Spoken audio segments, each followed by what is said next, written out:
AKOG Giggity, AKA Miss Answer right back, AKA the People's Champ, AKA Terrance will be with. I got my big homie, OG, Big Pokey out the Magnolia in the building. What's happening? Say, bro, first of all, let me just say this here, Big Pokey. Now, as you know, I've been going through it with OG Jerkerman and the twins. They off the new side of the project. I mean, the old Ah, side of the project. And they had some real talking all this talk about the old side better getting money and all this. Can you please give us, because you from there, can you please give us a update on the old side, new side, the money go getters, the players, the gangsters? Run it down to me, man. it wasn't no old side without the new side. The new side put it on the map. You heard me? You know the new Well, side put it on the map. well, what you mean the new side put on the map, brother? The I'm new side lost. put the Magnolia on the map, man. It started on Clower Street. Well, now they got the big dog over there, Boo Rose.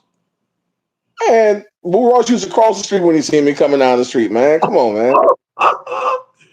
Big Boo Rose used to go the other way. Man, Boo Ross didn't want to get hit by these guns on these hands, man. Come on. Oh, okay, that's what But I'm talking about. guess what? Guess what? I love him to death. Yeah, I love him like a little nephew. But he was an underclassman to me. He was a Okay, little yeah, boy. listen, let's He was make a this little clear. We boy. love Boo Rose, Jerker Man, Twin, them our homies, Yeah. but right now we on some old side, new side. So all that love, put it over here right now. What I want to know is this here. What about OG Jerker Man? Drake was cool. Drake used to be chilling all the time. Drake ain't never used to get over to that drama and all that. Drake Oh, used to be just like chilling. He used to be like just chilling, you know. He ain't okay, never so doing all that. He ain't never played the tap out game, the hands games, and all that. That Drake ain't never used to play all that. He used to be just chilling. He had an old intuition at a young age. okay, that's what's up, bro. So Yeah, Drake. so let me ask you something, man. Give me something like coming up in the know you. What did you experience? Like, oh, I understand you played football, right? Yeah, I played football. I So what played all led? sports really. Oh, okay. So what led you to the football? Well, that was a Magnolia thing. You know, we used to have we used to be the believe it or not, I think we was the Kansas City Chiefs. Yeah. Sandlock football team, the Chiefs, and our rival was the St. Thomas every year for Thanksgiving, the Thanksgiving Bowl. You know, Oh, you had to come up playing football back there. The Thanksgiving Bowl was a real Super Bowl on Thanksgiving Day. St. Thomas had them live fire suits. Juva had them boys in some cold Pittsburgh Steelers suits. And you know, we used to punish them every year with them suits on. wow, bro. There's something to see, bro. So y'all to play Man, in Shakespeare Park? yeah, man, we used to have some hard hitters, boy. Big Marvin, Michael Kemper, Barrowhead. You remember Barrowhead? Yeah, Um, Barry got killed. Barry OG. yeah, Gene and Lily. Shit, we had a squad, bro. We had a squad. We had some dogs out there. We had some dogs. Wow. We could have had a real football team. Real talk. Michael Kemper was a cold quarterback, bro. Man, Michael Kemper used to get out there with just a helmet, no shoulder pads, and just some knee pads, and throw that thing and run that thing, run head on with you with nothing on. Wow. Yeah, yeah, Lucky Bull, shit, Michael, shit. We had the squad, bro. We had the squad. So, did the St. Thomas have a squad too? Yeah, they had a squad. They was organized. They was a real organized group, bro. But they just couldn't whoop us. They just couldn't beat us. We had too much talent. Juby, Yeah, you know Juby, Jubilee. I mean, Jubilee, you yeah, know. yeah. Jubilee, do the Jubilee. Oh, yeah. So let me ask Yeah, you this. So now, growing up, you playing sports. So once you got older, up in age, oh, what route did you take? Did you stick to the streets, or did you go, to do get a job? Like what route you took? I had the best of both worlds. I had the best of both worlds. When you growed up in the Magnolia, you had to be on the street. You had to learn the streets because the Magnolia wasn't nothing but street. So you had to be street in order to survive back there. There was no other way. You know what I'm saying? But I did choose sports and I did choose to have a job. You know what I'm saying? So you had to be street either way it go. I don't care if you was educated, you still had to be street. Oh, okay. Now, you also a legend in the hip hop world too. Do you care to discuss that, or you want to talk about something else? I mean, we could talk about that. It ain't nothing to. I mean, we could talk about anything you want to talk about. I ain't got. I ain't trying to hide from nobody. Okay, well, let's get straight into it. Let's talk about this No Limit Records. You have to know you? How did you wind up working with No Limit Records? Well, he can't got me. I was chilling. I was chilling in the Ivoryville project, and my partner Big Versa came passing down the street, and he was bumping this. Da, da, da, da, da. He didn't even see me, and I waved and I hollered at him when he saw me pull over, and he said, "Man, P at the hotel. He want to holler at you." I said, "What P want to holler at me for?" He said, "Man, P got a show tonight at the Riverboat Honolulu." I said, "Done what?" He said, "P do music. You ain't know he do music. That's him on this radio." I said, "Man, that's him on this radio. I didn't know that was him on the chat." So went to the hotel, hollered at him. We sat down, we talked for a while. He saw them big old guns. He saw he swole, wanted me to go through the crowd with him that night. Gave me a t-shirt, went through the crowd with him, and he asked me, did I want to work with him? Did I want to help him make this thing grow from scratch? Because during this time, he ain't had nothing. He was trying to come up. This was before the Ice Cream Man album and all that, you know? So put a shirt on, went to the Riverboat Honolulu with him, went through that crowd, opened the crowd up, and I've been with him ever since until things change, you know. Right. So Until things change. When you was with P, did he show you love? Was you taken care of? Yeah, he showed everybody love, bro. I'm not gonna even sit here and lie for him, lie on him. He showed everybody love. I mean, he was breaking bread in the beginning because I think during that time he was hungry. You know, he was hungry. And when he was hungry, he ate and he fed everybody else around him. And then after that, I don't know what happened. He started getting with niggas that, you know, that he goes with this, and then he started becoming his old fake ass nigga, you know what I'm saying? He started Oh, sour. Yeah, oh, how it is. He just started going sour. He just started going another way. And you know, he forgot about the muscle behind the hustle. You know, but it's all good. I mean, he broke bread. He looked out for us. I should have took advantage of it when I had the chance. I didn't take advantage of it. That's my fault. That's my yeah, fault for putting my heart into something that wasn't really real from the beginning. You know what I'm saying? I was okay, living in a fantasy world, and I thought it was going to be a fantasy world for the rest of my life, but it didn't turn out that way. When it changed, it changed. When the money, as the money grew, he grew apart from us. You know what I'm saying? So you know, it is what it is. right. Okay, but so he had you up in the house, up in Baton Rouge. I bought my own house.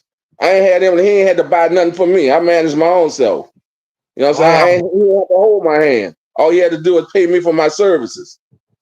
The payment for Okay. myself. I choose to live in Baton Rouge because I was close. I was living out there because the company was out there. So I moved to Baton Rouge.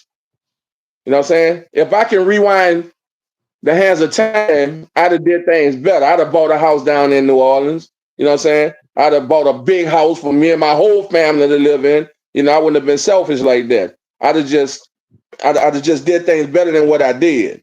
But you know, coming from the project, ain't never had nothing. Start seeing money, start seeing different things. So I started changing a little bit. I didn't change on people. I just started changing the way I live.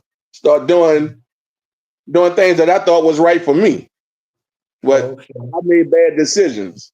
I didn't do what I should have done. Like I said, if I knew then what I know now, things would be different, bro. You know, Yeah. So like they say, in the book. You know what I'm saying? Put your trust in Allah, not man. Put your trust in God, not man. You know what I'm saying? Because man would deceive you every time, and that's true facts. That's facts. You know, okay. that's how that went. So let me ask you something. Did you know you knew or have you had heard of P before the music? Yeah, I went to school with him. We went to school together. We used to have a rap session by the gym every day. I didn't know he was gonna turn out to be a rapper, but we had a rap session every day by the gym before right before the last bell, before the seventh period. Um, seventh period was over with. Before we had to go to football practice. Me, P, Versi, Big Roddy, Maine, Earl, a whole bunch of us right there by that gym every day. Big Marvin used to be over there too. You know, all of us used to be over there by the gym. And Okay. really, Marvin really knew him before all of us because a lot of people don't know P used to live on Clara Street in the Magnolia. P stayed on the 3rd floor, right? You know where I used to live at, right? Right. You go down to that first cut across the court on the 3rd floor. Him and C. Murdy used to stay upstairs on that 3rd floor with their Oh, okay. grandmother. And that's when he used to come outside by the tree over there, where we had the basketball going on the tree. And then he used to live on Willow Street by Juanita. Oh So yeah. he from the Magnolia too. Yeah, so he out the Magnolia too. He had Magnolia ties. Okay. So how was he Remember growing that's up? why huh? How was he growing up? How was Was he he growing up? was he scary? Did he Quiet. fight, or was he? I ain't gonna say he was scary. Nah, he wasn't scary, but he wasn't. I ain't never really seen him do no gangster shit. I ain't never seen him off into no gangster shit. But I ain't gonna say he was scary. Nah, I ain't gonna say he was scary. I just ain't never seen him do nothing. He was Yeah. humble. He was a comedian. To me, he was a comedian. And he was a good long shooter, a long basketball shooter. He could shoot from half court. You know, Yeah. he could shoot the ball he could shoot 3-pointers from half court. He could shoot a long ball. Oh, okay, that's cool there. And then when did you and him lose ties like for us growing up? Like when y'all stopped seeing one another? When we stopped seeing one another, Yeah. when that big money with no limit came, things started changing. When he started changing. As soon as he started bringing all his boys, all his fellas around, I guess they got to him. And he started realizing, he started really tell you the truth. I'm being honest with you. Seemed like to me, he started making it a Calio thing. You know what I'm saying? Because that's what he was hiring, that's who he was hanging around, and that's who he was loving. But um, he had people from a little bit everywhere. Versa from the Ninth Ward, McSwole was from across this river. He had people from different places, but I'm just saying how he changed, how he started. Really tell you the truth, I'm gonna rewind that. I don't think he made it a project thing. I think the problem he had with No Limit Cash Money, he had a problem with Baby and just Baby. Him and Baby had problems with each other, I believe. He for brain freeze, man. I'm trying to get my thought together. What I was trying to say about that change with him because I'm trying to keep from saying something messed up, bro. I know what. Yeah, I know what's up, but that's why I'm letting you talk. That's I'm trying to keep from saying something messed up. But yeah. he started really, really changing, bro, when he didn't make it in the basketball league. That's what I was trying to say. When he failed at basketball, he really changed. He stopped worrying about the record company. He stopped worrying about the people around him. He really, really took that to heart when he didn't make it to the NBA. And I think Oh, that's what bruised him. I think that's what bruised him the worst when he didn't make it to the NBA, bro. And he took it wow. out on everybody. He felt like he didn't go because he had a lot of thugs around him and shit like that, and the people in the NBA were scared of him, so they didn't keep him. But that's his fault. He started that body shit. He wanted to be a gangster rapper. Ain't nobody make him be a gangster rapper. He wanted to put himself out there like that. He should have went play basketball first. So he could have left me working for the project office. I was doing good. I'd be retiring right now. You know? so, so that's the only one. He the only person you did like security work or something for? No, I did security. I did security for the whole No Limit. Mystical, C Murder, Snoop, all of them. Oh, Snoop. okay. Talk about that nigga. Snoop. All of them. You say you don't want to talk about Snoop. What's going on? Talk to us now. We want to know what I happened. just I just feel, I just feel like, um,